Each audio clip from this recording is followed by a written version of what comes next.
Tuyor bey zaten teynak bey. Aku bir gibi. Peki sıkıntı. Sayın Hasan'ın da hafız. Güzel. Savunma asıl. Nasıl oldu? Evet. Ha.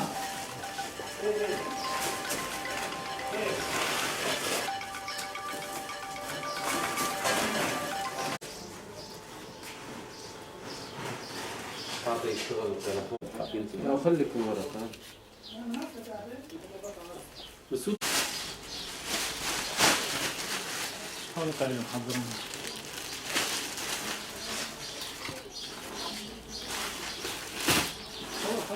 ها؟ واسمع. Şimdi Mardin Suriye Yardımlaşma Platformu adıyla kurduğumuz bu yardım kurumu takriben 2 yıldan beri, 2 yılı aşkın bir süredir Mardin'de faaliyetini devam ettirmektedir. Biz hizmetimizi Mardin merkez ve köylerinde ikamet eden Suriyeli sığınmacılara yapıyoruz. Her sabah yaklaşık olarak 400-500 ekmek dağıtımı yapıyoruz. Dışarıdan topladığımız elbiseleri yine ihtiyaç sahibi ailelere dağıtıyoruz. Ayrıca takriben 1-1,5 ayda bir defa olmak üzere erzak paketi hazırlıyoruz. İhtiyaç sahibi ailelere dağıtıyoruz.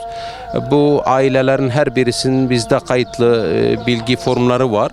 O formlara göre dağıtıyoruz. Yani mümkün mertebe adil bir dağıtım yapmaya gayret gösteriyoruz. Yani şunu da ifade etmekte yarar görüyorum. Şu anda 1300'e doğru kayıtlı aile sayımız var. Ve gittikçe bu oran her geçen gün artmaya devam etmektedir. Günde aşağı yukarı 5-10 yeni aile geliyor. Mardin'de ikamet ediyor veya köylerinde ikamet ediyor. Şimdi bütün bunlara erzak yetiştirebilmek gerçekten bizi çok aşıyor. Gelen yardımlar az olduğu halde yetmiyor. Mümkün mertebe dışarıdan artık diğer büyük şehirlerimizden yardım talep ediyoruz.